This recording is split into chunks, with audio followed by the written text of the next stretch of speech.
Madame, mademoiselle, monsieur, bienvenue à Metro News. Voici les principaux titres qui seront développés aujourd'hui. Au moins 39 morts, 8 disparus, 68 blessés et près d'un millier de déplacés depuis le début des affrontements entre les gangs Katsamaroso et Chien Méchant à l'entrée nord de la capitale, selon un dernier bilan de la protection civile. Comparution du chef de gang des 400 Maroso, Yon, mercredi devant un tribunal américain. Trafic illicite d'armes à feu, enlèvement et blanchiment d'argent sont les principaux chefs d'accusation retenus contre lui.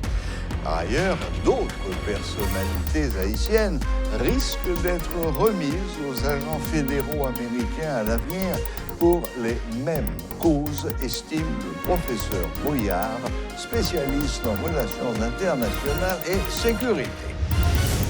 Qu'il s'agisse d'un état d'urgence sécuritaire ou d'un état de siège, le professeur James Boyard se dit favorable à toute décision gouvernementale capable de rétablir l'ordre et la paix dans le pays. Mais la sécurité sera rétablie progressivement.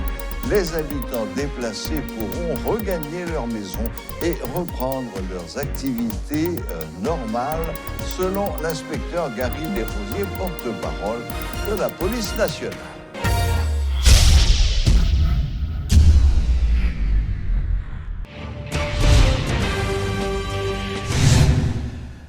Les gangs Chien Méchant et 400 Maroso s'affrontent depuis 12 jours à la plaine du cul-de-sac. Un deuxième bilan provisoire de la protection civile publié le mercredi 4 mai fait état d'au moins 19 personnes tuées, 68 blessés et 8 portés disparus.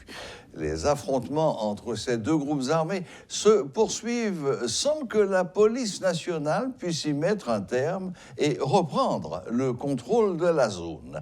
Depuis le dimanche 24 avril, les résidents de Carrefour-Chada, Butte-Boyer, Croix-des-Missions, Santo, dans la plaine du cul-de-sac, ne cessent de lancer des appels de détresse. Au moins 23 maisons ont été incendiées et 48 écoles, 5 centres médicaux et 8 marchés ont dû fermer leurs portes, précise la protection civile dans son deuxième bilan provisoire.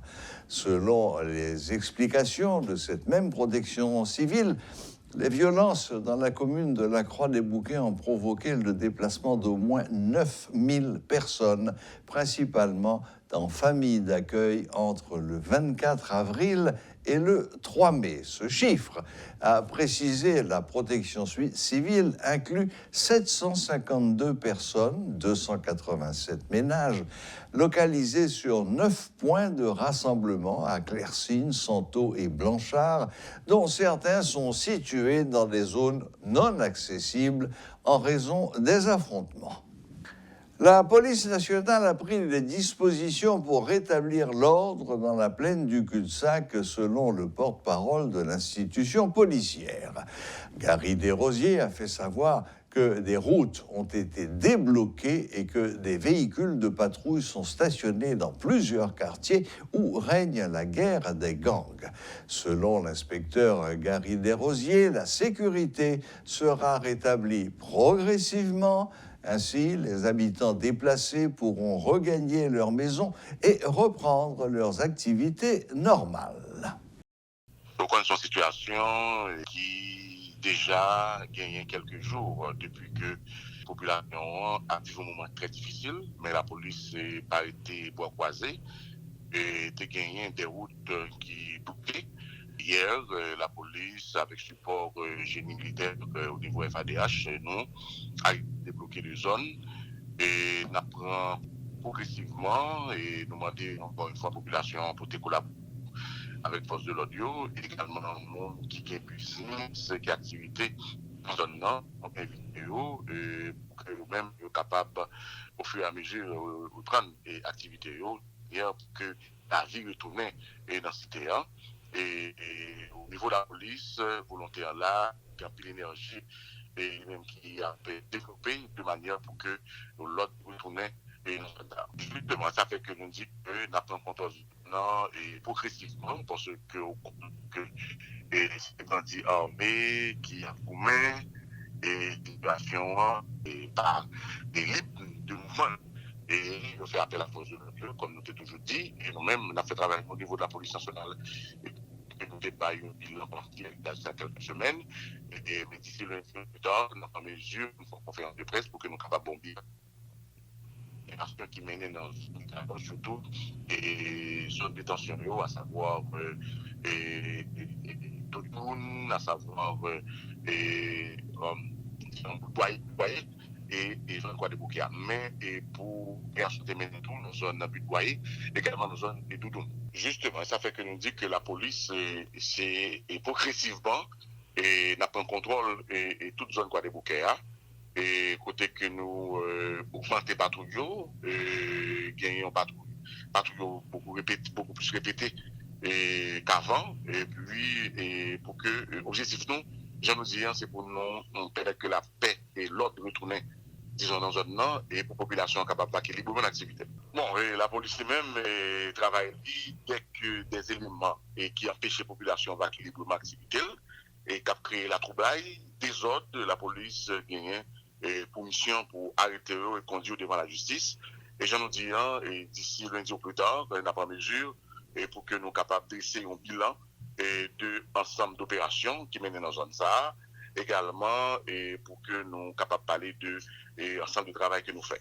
Mais où tout est débloqué, nous trouvons que c'est important pour que nous informions la population que nous pratiquement travaillons avec les supports génie militaires, FADH, pour que nous soyons capables d'arriver et débloquer la zone. Son situation de trouble qui m'a dit en pile participation, et nous-mêmes n'avons pas participation par nous, malgré et mettre moyens, et je dis avec le fait faire le maximum, et nous croyons que la population, lui-même, niveau des signaux de collaboration, on a demandé pour continuer à faire ça pour nous. Et question de violence, et dès qu'il y a une société, toujours une situation de violence, mais j'en ai dit, l'objectif, c'est pour l'autre de retourner dans la zone.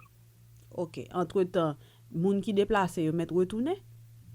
Et nous travaillons sur ça, et ça fait nous parler avec les gens qui ont entreprise d'investissement, pour commencer à faire des signaux pour que nous soyons capables de venir eux-mêmes et ouvrir des business et nous-mêmes, bon côté par nous, on a fait tout ça capable pour que nous soyons capables de garantir et pour nous capables d'assurer d'abord et sécurité dans le niveau que nous sommes capables. Et puis encore une fois avec collaboration parce que j'en dis, nous ne pouvons pas garantir une sécurité à 100%, mais en fonction de moyens, nous, et nous pas assurer et sécurité moyenne.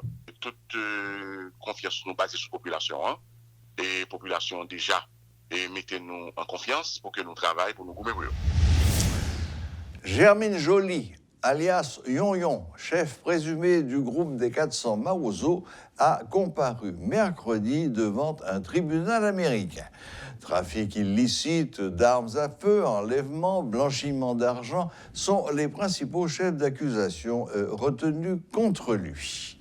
Alors que Jocelyn Dor, Elian de Tunis et Walder Saint-Louis, tous épinglés par la justice américaine, ont plaidé non coupables dans le cadre du dossier de trafic d'armes, Germine Joly, alias Yon, a été placée en détention dans l'attente de nouvelles procédures judiciaires selon le bureau du procureur du district de Columbia.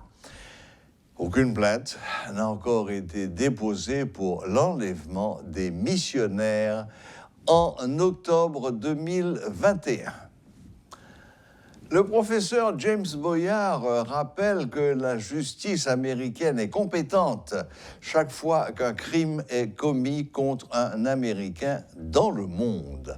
S'il préfère parler du transfert de Yon vers les États-Unis où il aura à répondre de crimes fédéraux plutôt que d'extradition, le professeur Boyard estime aussi que d'autres personnalités risquent d'être remises aux agents fédéraux américains à l'avenir. J'ai l'impression que Yon fait face à des charges, à des accusations d'implication dans le cadre d'infractions fédérales. Donc, c'est peut-être pour ça que c'est un juge Washington ou bien un cour de justice à Washington qui a traité question. La justice américaine est capable d'exprimer compétence à chaque fois que il y a un citoyen américain qui est victime d'un pays étranger. Le principe, ça relève principe de compétence personnelle passive. À chaque fois que ce sujet est victime de nationalité américaine. Il nous rappeler que tu as au moins 11 Américains qui étaient kidnappés par le groupe de 400 Marozo et ils ont estimé que le groupe là est dirigé par Yon, même lorsque Yon était dans les liens du pénitencier, ils ont retenu ça contre Yon. Même l'hommage de sa première audition, c'est peut-être le premier argument qu'il a proposé lui, dans le sens que s'il coopérait, s'il fait des révélations sur qui moun t'a soutenu, sur moun qui bat l'argent, qui bat les armes, qui est de constituer le groupe 400 Marozo, eh bien, il a réduit peine considérablement. Pour Balza, il estimait que la justice américaine, c'est pas yon seulement que probablement des gouvernements haïtiens transférer la caillou et très bientôt capable bien l'autre arrestation et peut-être que capable bien arrestation qui remonter au plus haut lieu de la société haïtienne voire au niveau de l'État. Oui, mais moi-même moi très prudent oui pour utiliser le concept extradition parce que moi-même pas tout à fait penser que c'est dans le cadre d'une demande d'extradition que yon retrouvé auprès de la justice américaine. Moi plus parler de remise ou de transfert parce que l'extradition c'est une catégorie juridique extrêmement rigoureuse, extrêmement exigeante qui demandait le respect d'un ensemble de conditions à la fois de fond et de forme que les pays d'Haïti a traité question ça demande du temps et nous entendons que demande d'entraide ça date de 22 avril et déjà le 4 mai ils ont à faire route vers les États-Unis. Je pense que c'est pas dans le cadre d'une demande d'extradition, mais tout simplement de transfert ou d'une remise. C'est beaucoup plus simplifié. Oui, c'est légal parce que généralement depuis 10 ans, la plupart des conventions internationales sur la coopération judiciaire, mais ils ont plus parlé justement de remise, de transfert plutôt que d'extradition. Parce qu'ils viennent rendre compte que l'extradition est tellement exigeante, ils ont perdu du temps, justice là perd du temps pour livrer un suspect à. Eh bien, ils ont préféré parler de transfert et de remise qui sont procédures beaucoup plus simplifiées, beaucoup moins formelles. Tout. Le même professeur James Boyard se dit favorable à l'instauration de l'état de siège dans le pays pour contrer le phénomène d'insécurité. Selon lui, l'état d'urgence préconisé par le groupe de travail sur la sécurité, GTS, est surtout utilisé lors des catastrophes naturelles et est trop flexible pour donner des résultats. Il rappelle en outre que l'état de siège permet la réquisition de ressources privées. Il y a des discussions qui sont sous question, moi, point de vue, évidemment, on connaît GTS, il y a plusieurs personnes là-dedans, et la majorité de gens accepté puis entrer dans la logique de l'état d'urgence. Moi-même, les m'a fait intervention, moi, je n'ai pas jamais proposé l'état d'urgence parce que je pensais que l'état d'urgence, là, c'est un régime d'exception qui n'est pas suffisamment rigide, qui va permettre de résoudre le problème. Non, moi, je toujours proposé un état de siège carrément. Bon, quoi qu'il en soit, la majorité des membres du GTS, ils ont allé dans la logique état d'urgence, là, mais comme moi, pour notre GTS fait sortir, il y a un ensemble de contenus plus ou moins rigoureux aussi qui a constitué l'état d'urgence proposé par le GTS. Ne pas confondre la note du GTS avec le soi-disant arrêté cap circulé. Il y a ça les régimes d'exception. Dans le régime d'exception, où il y a plusieurs degrés là-dedans, où il y a état d'urgence, où il y a état de siège, où il y a la loi martiale. Donc, ce qui fait l'état d'urgence est beaucoup plus flexible que l'état de siège et surtout que, en général, les gens prennent l'état d'urgence, ils prennent l'état d'urgence pour des situations de crise exceptionnelles qui n'ont pas de rapport avec la sécurité publique ou la sécurité nationale, qui ont plus rapport avec des catastrophes naturelles. Donc, c'est le président Jovenel qui vient avec le concept état d'urgence sécuritaire. Mais même là encore, c'est pas le concept en soi qui pose problème, mais c'est le contenu qui s'en a besoin dans l'état d'urgence là. Et n'a pas rappelé même le gouvernement Jovenel là prend état d'urgence sécuritaire ou encore lorsque à la mort du président premier ministre de l'époque là prend état d'urgence sécuritaire là, contenu n'est pas suffisamment rigoureuse pour te répondre à la situation exceptionnelle là. Quoi qu'il en soit, les pour un régime d'exception tant qu'on état de siège, eh bien, ça permet tout mobiliser des moyens exceptionnels, mais également de mobiliser des pouvoirs exceptionnels que vous pouvez mettre dans la police et dans l'armée. Ce qui fait que peut-être que le gouvernement civil a assisté à un repli de son pouvoir par rapport aux forces militaires, par rapport aux forces publiques, pour résoudre la situation.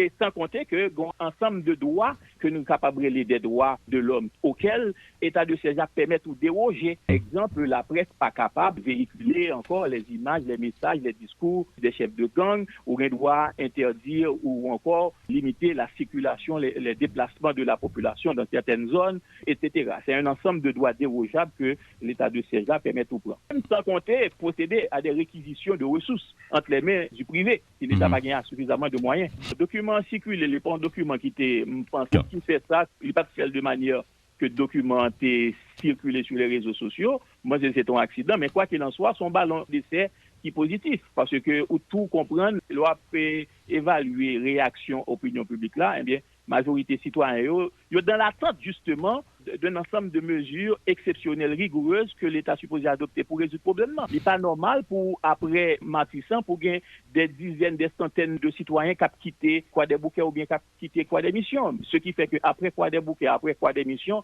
nous pas qu'à imaginer qu'il y a d'autres zones encore qui pourraient affecter, sans compter que l'entrée sud est assiégée. Si l'entrée nord du pays est assiégée, donc c'est tout Port-au-Prince qui sera assiégé. Nous avons un problème de crise de famine bientôt parce que Port-au-Prince n'a pas produit manger pour le manger.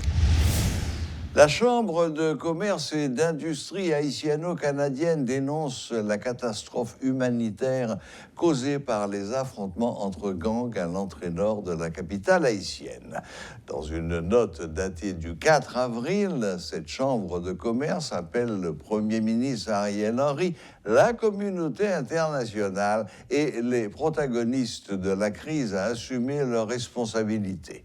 La Chambre de commerce propose au gouvernement de mettre en place un plan d'urgence sécuritaire et de redressement du pays.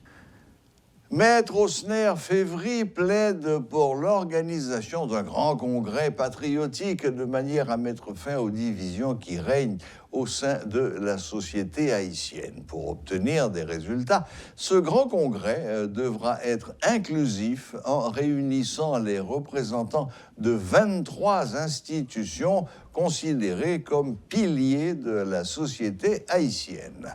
L'avocat, qui était l'invité de la rubrique Le Point ce jeudi, estime que l'initiative de la convocation de ce grand congrès doit venir du Premier ministre Ariel Henry. Il faut un réveil national. Il faut un mouvement d'éveil et de réveil national pour l'organisation d'un congrès patriotique haïtien. Haïti, par analogie, c'est une maison choukoun. Cette maison est construite le long d'une ravine et elle a 3, 4, 5 poteaux qui la soutiennent.